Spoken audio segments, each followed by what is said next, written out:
आज मी बनवणार आहे सुकटीची चटपटीत भाजी। सुकट साफ करून भाजून घेत आहे। सुकट बघा भाजून झाल्यावर अशी पाण्यामध्ये ठेवते थोड्या वेळासाठी।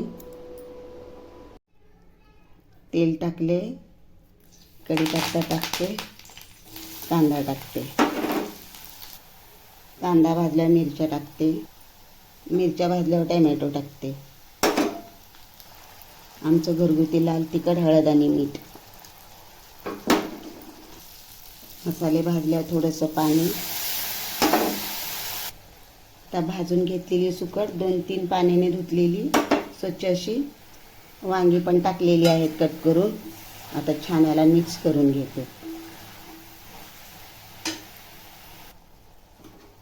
परतल्यावर थोडंसं पाणी, झाकणावर पाणी ठेवून बघा, झाकण ठेवून पाणी पण टाकलेलं आहे। तयार झालेली आहे सुकटीची भाजी। आता थोडीशी कोथिंबीर टाकते। तयार झालेली आहे सुकटीची भाजी। व्हिडिओ आवडल्यास लाईक, शेअर आणि सबस्क्राईब करा। लाईक आठवणीने करा।